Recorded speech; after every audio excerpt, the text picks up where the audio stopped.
Good morning, Pastor Ron Jetter. It is, by my count, the 28th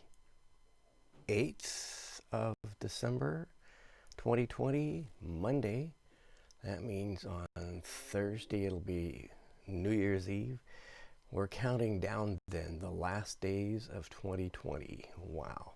Every good adventure story or disaster story should have an epilogue, and it should simply be titled Aftermath. Well, we're in the aftermath of the Christmas holiday. We were fortunate to have our son and daughter-in-law and our 3 grandkids here. Her parents, who also live here in town, have been quarantining, as have we, as have they, seeing virtually no one, ordering food online, having it delivered or picked up, and everybody healthy so that we could be together. They came up from Oregon, and we had a great time. They brought their dog, which is about 12 pounds and energetic, but getting older.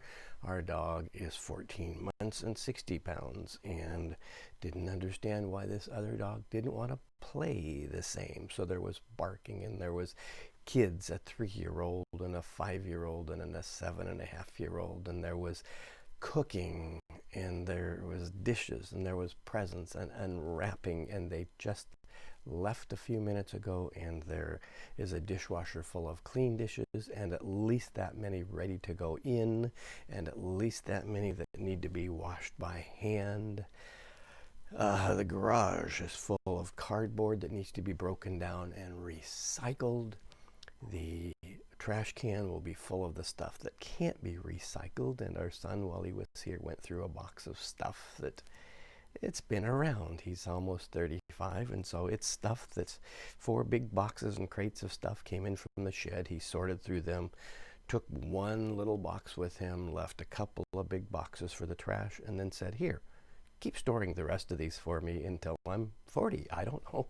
That's what parents do, right? Until we ourselves move, or I don't know. But we've got some of his stuff, some of our daughter's stuff.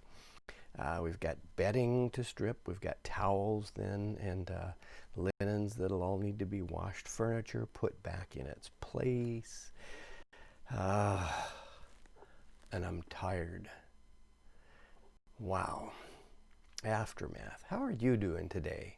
How's your aftermath? It may be you had a very quiet, very secluded Christmas. Just one of you, just 2 of you, just a few of you. Maybe you saw a few people. Maybe you traveled. Maybe you didn't. Either way, it's now the aftermath, this intermediary period of waiting for the next thing. Well, in chapter 32 of the book of Exodus, you knew we'd get there. It's the next thing. The cleanup has been done. Moses is back up on the mountain talking to God. Moses had given the people the commandments, but he hadn't yet given them an actual stone version. He'd had them build this beautiful container, the ark, and tables, and take a lot of the gold and the rubies and the silver and the diamonds and the gems that they had taken from Egypt and construct these holy relics. But there's nothing in the ark at this point. And so Moses has gone back up the mountain where God is taking tablets of stone and engraving them. And we will be told that it's in the language of God. God himself wrote on the tablets of stone, front and back. And we always see images in the cartoons or whatever. 2 tablets with 5 commandments each on the front. It doesn't say 2 tablets with just on one side. It says tablets, front and back. So thin stone engraved by God, very delicate, and we'll find out how we know that. Well, you probably know the story. So Moses is up there with God. Chapter 32 starts this way. When the people saw that Moses was delayed to come down from the mountain, the people gathered around Aaron, Moses' brother, and said to him, "Come, make gods for us, who shall go before us. As for this Moses, the man who brought us out of the land of Egypt, we do not know what has become of him." Aaron said to them, "Take off the gold rings that are on your ears of your wives, your sons, and your daughters, and bring them to me." So the people took off the gold rings from their ears and brought them to Aaron. He took the gold from them and formed it in a mold and cast an image of a calf. And they said, "These are your gods, O Israel, who brought you up out of the land of Egypt."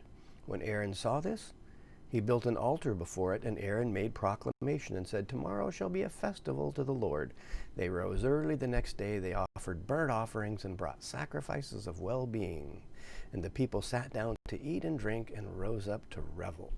They've got their new gods. They needed a better choice than the God who brought them out of the land of Egypt, who had brought them safe thus far, who had given them some pretty sensible yet somewhat strict laws that they didn't quite feel like following. They wanted some different gods. So Aaron, who's now the head priest, remember, whose sons have been ordained as priests, is now basically staging a religious coup. He's now setting himself against his brother Moses. He's got his God, and he's got the people following him, and he's got all of his sons who are the priests, the Levites. The Lord said to Moses, the real Lord, "Go down at once. Your people whom you brought up out of the land of Egypt have acted perversely. They have been quick to turn aside from the way that I commanded them. They've cast for themselves an image of a calf and have worshipped it and sacrificed to it and said, 'These are your gods, O Israel, who brought you up out of the land of Egypt.' The Lord said to Moses, 'I have seen this people, how stiff-necked they are. Now let me alone so that my wrath may burn hot against them, and I may consume them, and of you I will make a great nation.'" So at this point, God is saying to Moses, after all I've done, that's it. That's it. That's the last straw.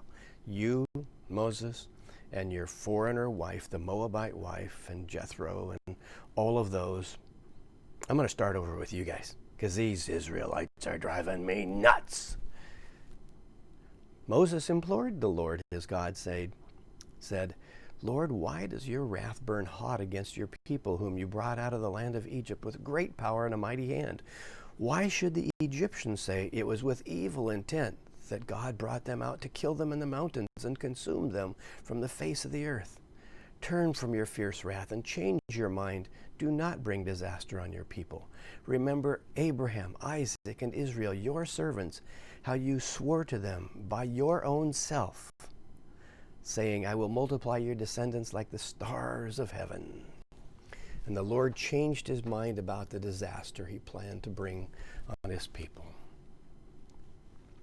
Couldy, wouldy, diddy. Could God decide something? Could God make a promise, take that promise back, and then change God's mind to keep the promise after all, because a human deliberated with God? Or is this a test of Moses? Is God saying to Moses, "I've had it, have you?" To see what Moses would do.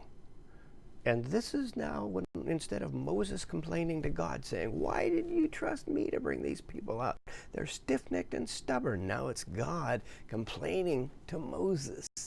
And Moses saying, "Yeah, but there's that promise of yours, and what are the Israelites, or what are the Egyptians going to do? They're going to laugh and go, well, they don't respect you anymore." And it's all about respect. You give it, you get it. And God changed it. The Lord God changed his mind. Did God change God's mind, or did God? Could God? Yes. Did God? Maybe. Would God? Possibly. It basically shows a human face of God, saying that God's promises change based on our ability to follow the expectations of God. This is the definition of law. If, then. If you do this, then I do this. But if you do that, then I do that. And we have said from the beginning, clear back in Genesis, this is a because, therefore covenant, not an if, then. This is not a quid pro quo. This is a because I am your God, therefore you shall follow me like this in order to be a shining light to the nations. That's still God's goal, to develop nations that show the entire world God's love and God's gentle ways. And it didn't happen. So there's got to be a consequence. God has relented, but there's got to be a consequence. Actions always leave consequences. Tornadoes leave damage. Families that visit leave laundry and dishes and garbage. But what else have I got to do today, right? See you tomorrow.